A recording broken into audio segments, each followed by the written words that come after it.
How you doing there?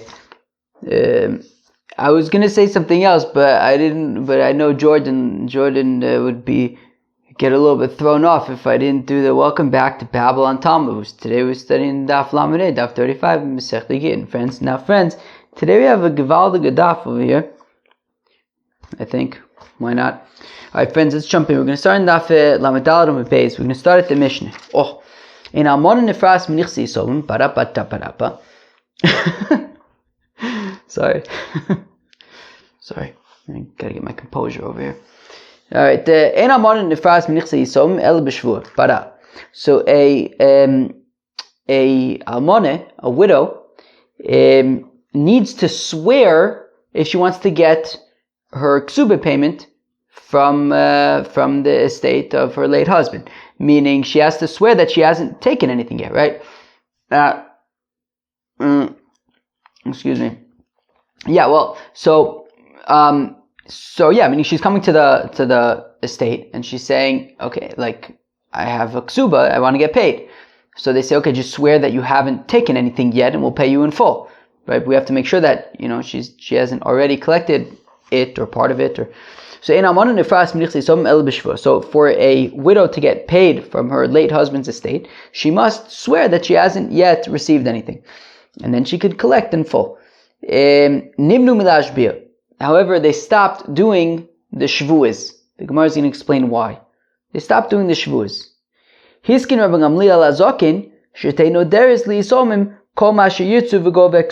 And instead, what they put instead was to make a neder, meaning, so normally she would swear that she hasn't yet collected anything, and then after that she would collect in full.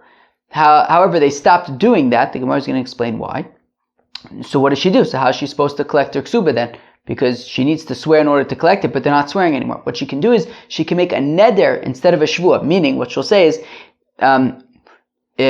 pizza is forbidden to me if I've collected any part of my ksuba. And if it turns out that she already collected anything, she won't be able to eat pizza anymore. That's not good. So therefore, she's obviously going to be telling the truth. She wouldn't want to, you know what I mean. She wouldn't want to risk it. Truth is, friends, I haven't had pizza in a long time. I'm on a new diet. I would tell you what it was, but it's got a very unique acronym. We could talk about it another time. But apples, soup, salad, and nuts is the diet. Apples, soup, salad, nuts. Apples, soup, salad, nuts. Apples, soup. Apples, soup, salad, and nuts. That is my diet. Pizza is not in it. Apples, soup, salad, and nuts. So I guess technically I can make a shvua about pizza now. I'll call upon him. Rabbi Gamliel Zakin says what she can do is she can make a neder, right? That if she collected anything, then pizza is forbidden to her, and then she can collect her ksuba. So instead of a shvua, she makes a neder. Fine. Ha'edim chosmin al haget. I mean, technically it says kol mashiyutzu. Like whatever the Yisomim want her to make a neder on, right? Because like theoretically, I could right now make a neder by pizza, and it wouldn't really matter because I'm on the apple, soup, salad, nuts diet. So they would have to say, okay, you're not going to be able to eat soup. That would be problematic for me at the moment because that would be a large part of my diet. Okay, fine. Fine. Ha'edim chosmin al haget mipnei tikun olam. That the witnesses sign on a divorce document because of tikkun olam. Now we have already discussed this in the past, but okay, we will discuss it in the future as well, but not today. V'hillel hiskin pruzbul mipnei tikkun olam. That Hillel established a pruzbul. Did it come up the other day? Anyways, we're going to be discussing pruzbul shtickle. That is. The Shemitah's Ksofim come Shemitah, so all loans are forgiven, all debts are forgiven. So but then what was happening was people weren't lending money as they got close to Shemitah because you might get is a good enough chance that you might not get paid back. so people would stop lending close to Shemitah. So in order to remedy that, Hillel made a prosbol, basically give the loan to Bezdin, and it's not you collecting it, it's Bezdin collecting it. Fine. Now, says the Gemara, my irya almone alfilu kuli alma nami. Right? So the Gemara asks a kasha. The Mishnah says, the Mishnah says that in order for an almane to be paid her ksubah, she has to swear that she hasn't collected anything yet. But that's not unique to an almane. It's not unique to a widow. Anybody who wants to collect from the estate, anybody who wants to collect from the orphans, from the Yisomim, needs to swear. Again, let's read the Gemara again. My irya almane. Why does the Mishnah specifically point out in almane? Afilu kule alma. Anybody who wants to collect from the Yisomim nami. Deha kaimilon, we hold. Habali parim minichse Yisomin, a fellow who wants to be paid from the late fellow's estate. Lo yipar ele b'shvu. He can only get paid back if he swears. So almane, it's tricha. We needed to single out in almane that almana needs to swear because Sakadaiti Chamina, I may have thought to say Mishum Chino Akilu Rabbanon Gaba Kamashma Lon. Well, I may have thought that the rabbis were lenient by an almana, that she does not need to swear in order to collect her ksuba. How come? Because we want her to get, what does Rashi say? That we have to be careful, because if we upset the women, then the women aren't going to want to marry the men. So we may have thought that, well, we got to be careful. We don't want to insult anybody, because if we insult women, they're not going to want to get married. And what are the men going to do? So therefore, we may have thought to go easy on her, that she does not need to swear, so that she will. I guess the assumption is if we make her swear, she won't want to get married to people. I guess. So we may have thought that she doesn't need to swear. No, Kamash Malan, she does need to swear. We're not taking it easy on anybody. Fine. Nimnu mila ashbia. So the Mishnah says that the almanas, the widows, stopped swearing in order to collect their ksubas. How come? My timer. Why?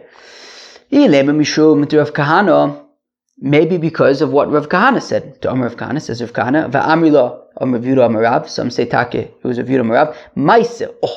There was episode Maise. A fellow during a famine. There's a note here that says you could leave out the fact that it was a famine. Okay. Shehifke dinar zov eitzel almon. That he deposited a golden dinar by a widow. Vinichaso bechad shel kemach.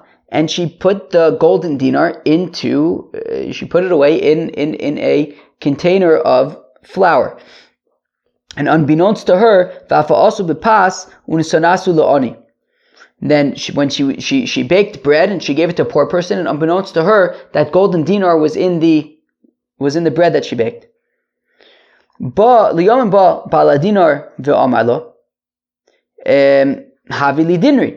And then, the time came, and the fellow who deposited the golden dinar says to her, "Okay, can I have my golden dinar back?" And she says, I have no clue where it is. She says to him, Yehone samamovis be'echod mibaneo shel osa isha, that one of my children will die im ne'anesi midinarcha klum, if I benefited at all from your golden dinar. She says, look, I have no clue what happened to it. I have nothing to do with it. And if I benefited at all from this dinar, one of my children will die. And sure enough, soon after that, one of her children died. And when the Chachamim heard about this tragic story, they said, if somebody who swore truthfully, the Gemara is going to ask in a second, what do you mean truthfully? She was mistaken. But okay, if this was, let's at least say, somebody with pure intentions, she had no clue that she benefited from this golden dinar.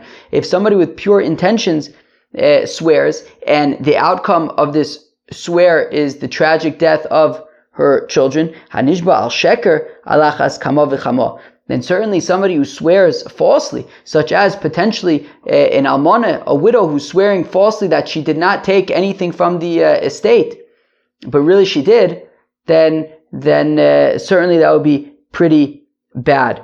And we're saying that, in order to prevent a repeat, right? We had this tragic story where this woman's children died, and there she had pure intentions. So in order to prevent a situation where a widow is going to swear that she didn't take anything yet from the estate, and that's not true, and bad things can happen. My time ansha. Now the Gemara says, how come this woman in the story with the bread? How come she got punished? I mean, what did she say? She said, if I benefited at all from your golden dinar. How did she benefit from the golden dinar? She didn't even know that she benefited from it. Well, my time answered the ishtarshi law makom dinar. Well, because she benefited in that she saved money in flour, meaning this guy had left a golden dinar over there, and that golden dinar got baked into the bread that she donated to a poor person. Well, the volume of the golden dinar, the volume of flour that the golden dinar replaced, that she didn't have to add a golden dinar's worth of flour into the bread, she saved that volume of flour. That's how she benefited from that golden dinar. Umay mi shenishba be'emes. What does it mean that somebody who swore truthfully, that this almana swore truthfully that she didn't benefit from the golden dinar? She didn't swear truthfully. She made a mistake. So kimi shenishba be'emes. It means that it's as though she swore truthfully, because in her mind she was telling the truth, right? It was simply a mistake. Okay, fine. But if this is the case, right? So if we're gonna say that the reason why a widow does not swear before in order to collect her ksuba, if we're gonna say the reason why she does not swear is that because of this tragic story, but my irya almane afilu kushanami. But if that's the case, then they shouldn't just be by an almane. I mean, the same can happen to a grusha as well. If she accidentally, if she swore. Well, not necessarily even accidentally, but the same thing can happen to an almana, to a grusha as well. That if she swears that she didn't take anything from the estate yet, and she did, then also something terrible could happen. Alama Amar Reb Zera, Amar Shmuel. Why did Reb Zera say the name of Shmuel? Lo shanu ela almane, aval grusha mashbiyin also. That only an almane a widow does not swear, but a divorcee does. Almane shiny dibahi hanoyo dikatorcha kami diyasme asya laruya heter. The difference is that a widow is that a widow, because she helps out with the yisomim, and she's around and she's helping out, she might think, meaning she's going to swear that she didn't benefit from the estate, but the truth is she did benefit, but she figured, look, I'm helping them out, I'm entitled to certain things, and she's not going to count, these little things that you benefited from, she might not take into consideration, and there she can, and there be dragons darting. And that could be problematic, right? That it's more likely that the almana could get into a situation where she's swearing that she didn't benefit when she actually did, even if it was by mistake, even if she didn't realize that she. I mean, even if she thought that she was entitled to what she benefited from because she's helping out the kids. So therefore, it's more likely that an almana can get into a tricky situation with this shvua. So we say that she should not swear. Okay. Omar Rav Yehuda, where am I? Omar Rav Yehuda, Omar Rav Yirmiyah bar Abba. Ho. Says Rav Yehuda in the name of Rav Yirmiyah bar Abba. Rav Shmuel da Amar Tavar, that both Rav and Shmuel say, Lo shanu ela bebezdin. When we say that an almana does not swear, that's specifically in bezdin. Aval chutz lebezdin mashbiyin osa. But outside of bezdin, she could swear. What does that mean? In bezdin, what's a shvua like in bezdin? She has to hold a sefer Torah. It's a very serious thing. It's a shvua midoraisa. Terrible things can happen if you violate the shvua, like we saw by this woman whose children died. But that, I don't know if that was in Bezdin, whatever it is, a shvua in Bezdin is a very serious thing, and therefore, so we're saying an almana does not do a shvua in Bezdin, but outside of Bezdin, I mean, you still can't swear falsely, but it's not as, right, the punishment is not as severe as if you violate a shvuah in Bezdin. So Rav and Shmuel both say that when we say that an almana does not swear in order to collect her ksuba, that's in Bezdin, but outside of Bezdin she can swear.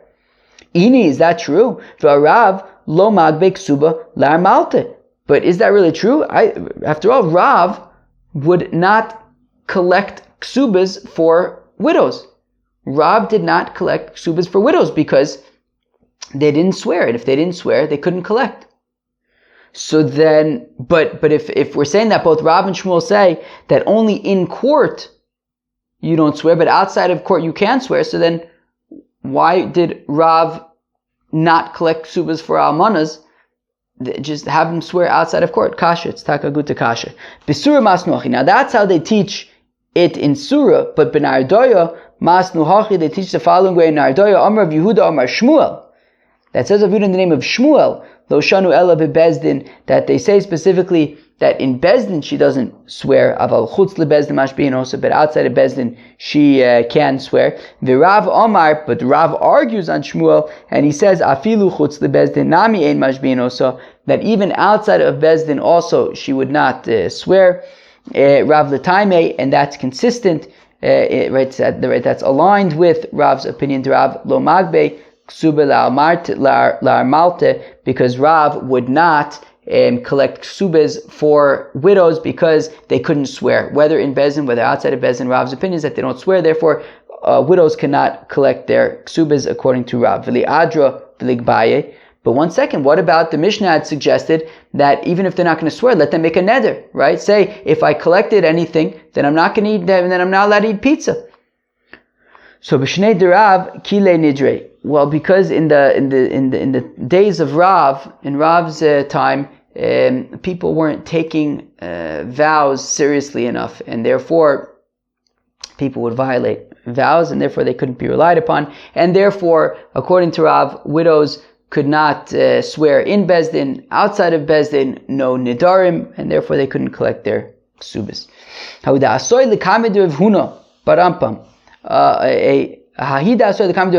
A woman came before Rav Huna, Amar lo, and he says to her, a widow came before Rav Huna, and he says to her, Ma avid lich, what can I do? Rav Huna, of course, was a student of Rav. Ti Rav lo magbe ksube le armalte, because Rav would not, right? Rav Huna says, what can I do? My Rebbe Rav would not collect ksubas for almanas because you can't swear. So Amrle, and she responds to Rav Huna, Midi utaime ela dilma nakitna midi miksubasi.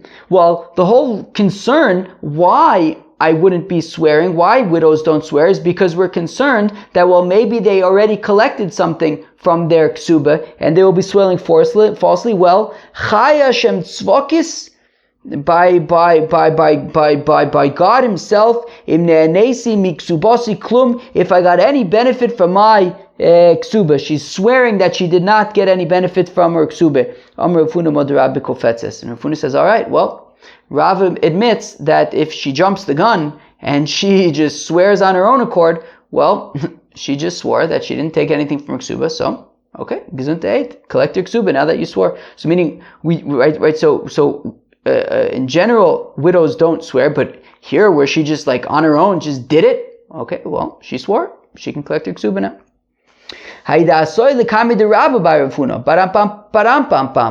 There was a widow who came before Rav Huna's son Rabba, Omarla, and Rabbi Bar Rav Huna says to her, "My Ivid lich, what can I do? The Rav lo magbe ksubel armalta, that Rav, who was his father, Rav Huna's teacher."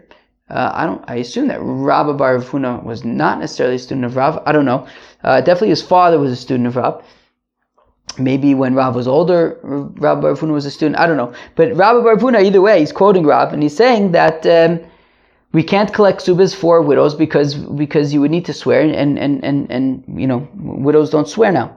So ve'aba mori, and my father lo magbek subal almata, like Rav, my father also didn't collect subas for almonas. Amrle, so she says to Rabbi Bar Rav Huna, Havli mizone. Okay, she says, fine. Well, if I can't collect my ksuba, let me at least collect mizonis, right? Money for like food and support. Omar law, and Rabbi Bar Rav Huna says, Mizone nami leislich. Unfortunately, I can't award you mizonis now either. Dam Rav Yehuda Amar Shmuel, because Rav Yehuda says in Rav Shmuel, Atovas ksubaso bebezdin, that once a woman claims her ksuba in bezdin, ein la mizonis, she can no longer collect mizonis. And you claimed your ksuba, now we couldn't give it to you because we need you to swear, and widows don't swear now. But since you claimed your ksuba in bezdin, you came to bezdin to ask for it, we can no longer award you mizonis. Amrle, she says to Rabbi Bar Hufuna, Afkua likursaye, and she says, it's basically like kind of like a curse kind of thing, right? She says you should. Here it says you should. Rashi says you should be lowered from your greatness. You worked, you kind of played on me in both directions. Right? On the one hand, you're saying that it's like Rav and I can't collect my ksuba. Now you're saying it's also like Shmuel, that also since I asked for my ksuba, I can't collect my mizonis. You really got me from both directions over there. But now, what was sort of the, I don't know if you want to call it a curse or, whatever she said to him. She said to him, Afkur l'kursaye, right? That they should like flip over your chair. To mean that like he should be lowered from his greatness. So they wanted to sort of try and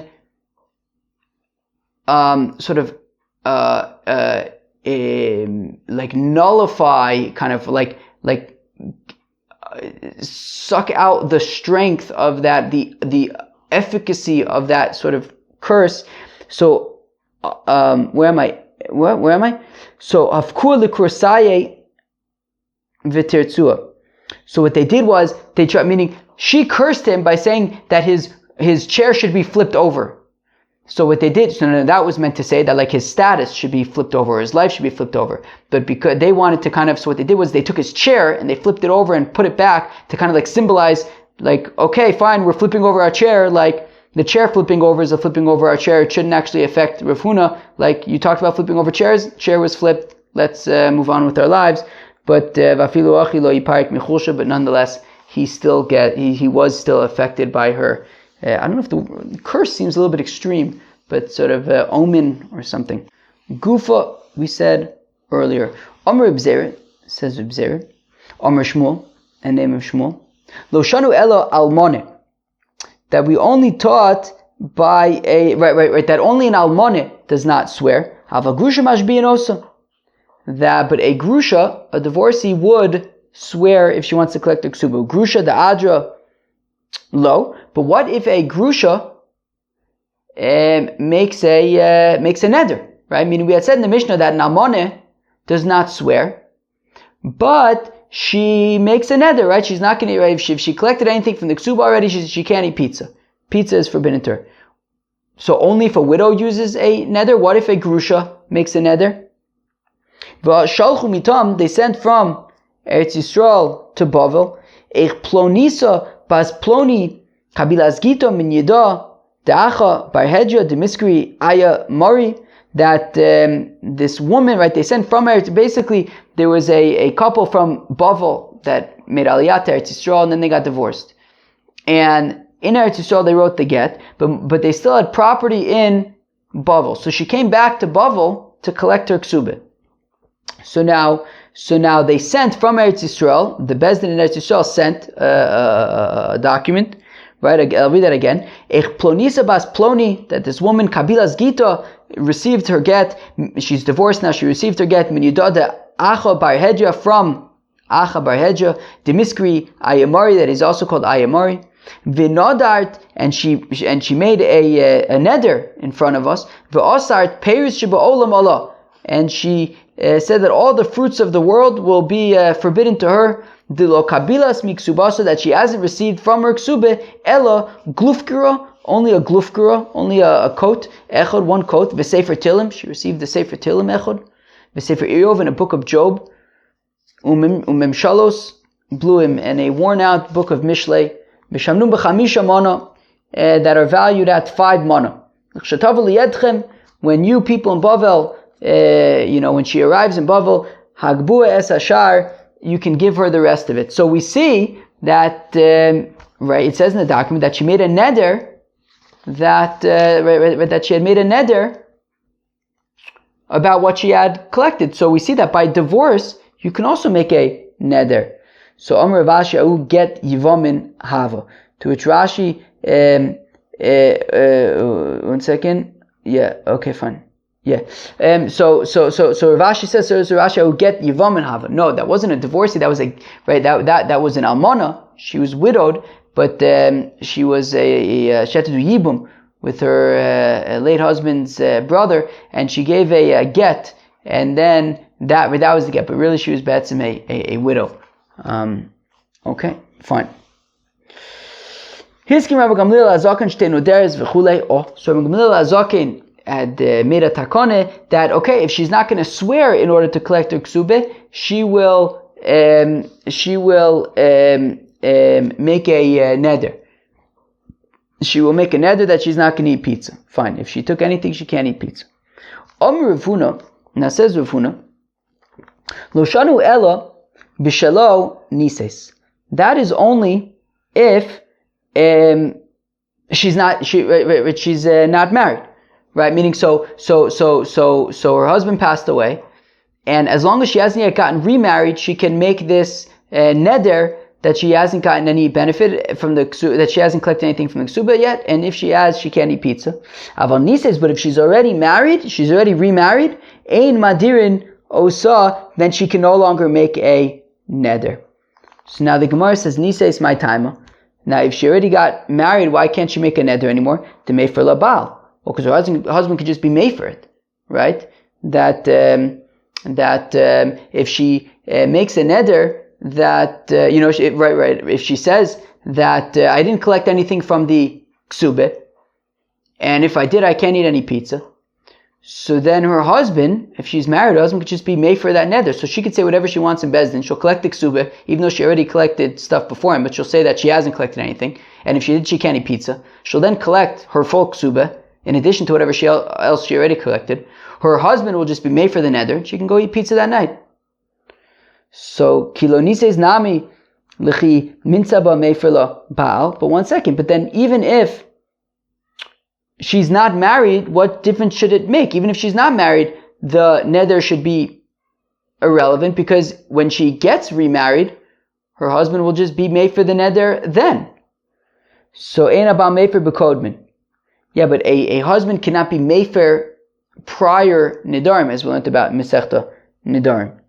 That he can't be mefer prior nidarim. V'neichush dilma azlo legabi chochem v'sharila. Okay, but still, maybe she'll do hataras nidarim. She'll go to Bezdin, she'll say that she hasn't collected anything from the ksuba, and if she does, she can't eat any pizza. And then so she makes this neder. She collects her entire ksuba in addition to whatever else she has already collected. Then she just goes to a chacham, is matir the neder, and then she gets, and so what's the point of the neder? She can just be matir it later. So kasav tzarich lefayed as a neder. Yeah, but she would have to explain, she would have to tell the chacham what the neder is that she is being matir, and she would have to go and say, look, the neder that I made is that if I collected anything from my ksube already, then I won't be able to eat pizza forever. And now I want to be matir that neder. To which the chacham will be like, what? That's shady. This sounds very suspicious. And then you won't be matir the neder, because clearly she's doing it just to be able to be dishonest and collect her full ksuba in addition to whatever she has already collected. So therefore, we're saying that, okay, so because she needs to specify what the neder is, so therefore we're not concerned. So again, so if she's already married, then she can't make the neder, because her husband will just be made for the neder. As long as she's not married, she can make the neder. Can't she do ataras nedarim? Well, to do ataras nedarim, she would have to specify what the neder is, in which case it would be suspicious, and so therefore we don't have to be concerned. Rav Nachman amar afilu nises. Whereas Rav Nachman says, look, even if she did get remarried, she could still make the neder and collect her ksube. Nises vadai mefer la baal. But then won't her husband just be made for the neder? In which case, so even if she makes a neder, what difference does it make? Her husband could just be made for it. So, the madrinon la barabim, well, she makes the neder that in front of 10 people. In front of 10 people, she makes a neder that she hasn't collected anything. And if she did, then she can't have any pizza. And because it was done in front of 10 people, her husband cannot be made for that neder. Meisvei. we have a kasha on Rav Huna. We have a kasha on Rav Huna who says that once they're married, once she gets remarried, she can no longer make the neder. But Nises, so we have a brayso that says Nises, that if she's married, Gova ksubasa im nadra, she can collect her ksube if she made a neder. Ma'id lab nadra hashta. So it sounds like what it's saying is that even if she gets remarried, she can collect her ksube as long as she now makes a neder. When she's married, she now makes a neder that she hasn't collected anything yet from the ksube. Lo denadra meikar. No, she had already made the neder from beforehand, which is why we rely on it. But she cannot make a neder once she's married. But we learn in a brayso Nises that if she gets remarried, no deres v'govek subasa. She then, once she's remarried, can make a neder that she hasn't yet collected anything, and if she has, she can't eat pizza.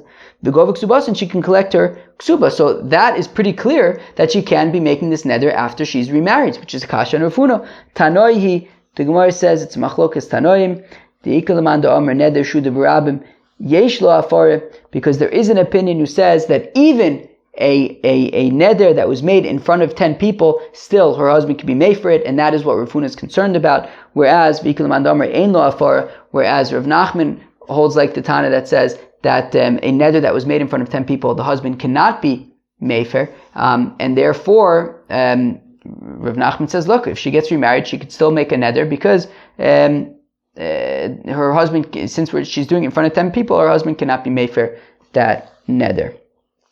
Okay, friends, I only have a few more minutes, and we got to finish this daf. So I need you to bear with me. Don't. I need you to not interrupt me for the next few minutes. I gotta wrap up here. Yibarlu le'taka asakasha. Tzarich lefarit a neder o enu tzarich. Param pam pam param pam. To be matir a neder, to go to Chacham be matir a neder, do you need to specify? Do you have to say this is what the neder is? Rav Nachman says no, you don't need to specify what the neder is. Rav Papa Omar tzarich, whereas Rav Papa says that you do need to specify what the neder is. Rav Nachman Omar eino tzarich. Nachman says you do not need to specify what the neder is. The Omar tzarich, because if you say that you do need to specify it, zimnin degayis leili dibure v'chochamai deshama mefer. Sometimes he's not going to include all the details, whether intentionally or even unintentionally. Right? If you say, right, Rav Nachman says that if you're going to require a fellow to give all the details of the neder in order to be matir, well, he might leave out some stuff, and then he's going to be in trouble. Whereas Rav Papa Amar says Rav Papa tzarich mishum milsa di isur. Whereas Rav Papa says no, you do need to specify the neder, because what if the neder was a fellow makes a neder that if he does a certain aveira, well then he can't eat pizza. Well, a chacham is not going to want to be matir that neder. You're basically giving a green light to be able to do the aveira and still be able to eat pizza. So Rav Papa says that, right, that you have to be specify the neder, so that because it could potentially be a problematic neder that a chacham would not want to be matir. Tanan, we learn in the Mishnah, hanosei noshim be'er ba'averi, that if a kohen marries a woman who is not allowed to marry, for example, a woman who's been divorced, a kohen cannot marry a grusha. So let's say a kohen does marry a grusha. Posel, he's not allowed to work in the Beis HaMikdash ad sheyidor anoah, until he makes a neder that he's not going to get any benefit from this woman anymore, i.e. it's like a first step towards divorce, right? He's saying that, right, that he cannot get any benefit from her, and therefore, the next step is that he's going to then get a divorce. Vitani Allah, and we learned about it, we taught about it. Know there that he makes this neder that he's not going to get any benefit from his wife anymore. Ve'ovid, and then he can go and do the avodah in the Beis HaMikdash. Yored, he's done doing his avodah in the Beis HaMikdash. Megarish, and he goes and he gets a divorce. Now, but if you say that a fellow does not need to specify what the neder is, like Rav Nachman, Dilma,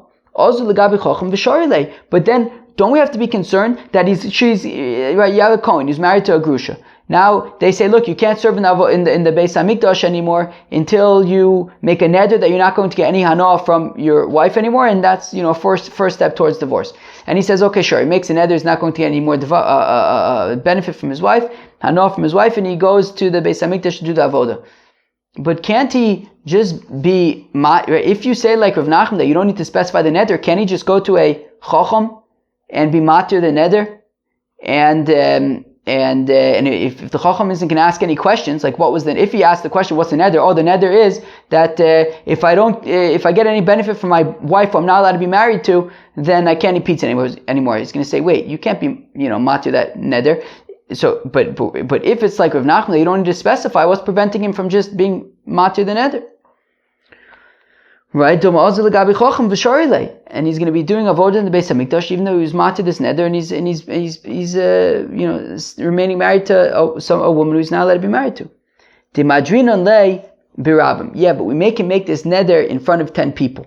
That makes sense if you say that a neder that you make in front of 10 people cannot be undone. Okay, fine, great. So you can't undo this neder. But El Mando Omer, Yesh lo afar, but if you say that a neder that was made in front of 10 people, you still can undo. So Ma'ikal Meimar. So what's preventing him?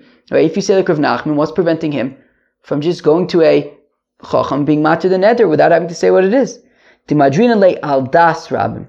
Well, it's not that he makes the neder in front of 10 people. The public applies this neder upon him. It's not that he's making a neder in front of 10 people. It's that the public is imposing a neder upon him.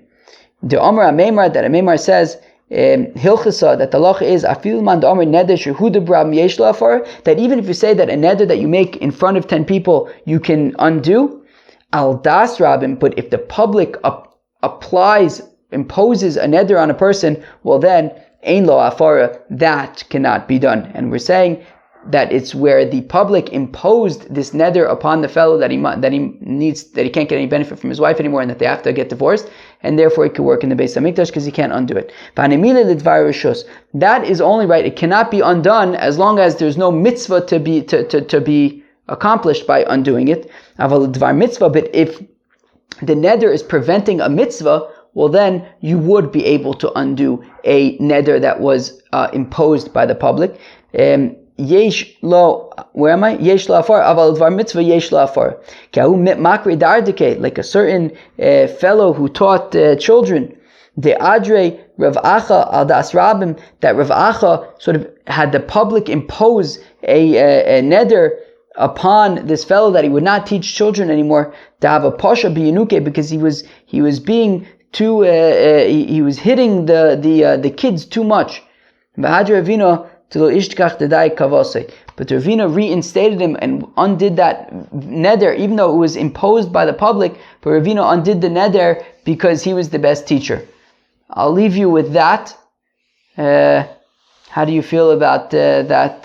What's the 21st century take on that last Maaseh? Friends, I need to run or I'll be late. Peace.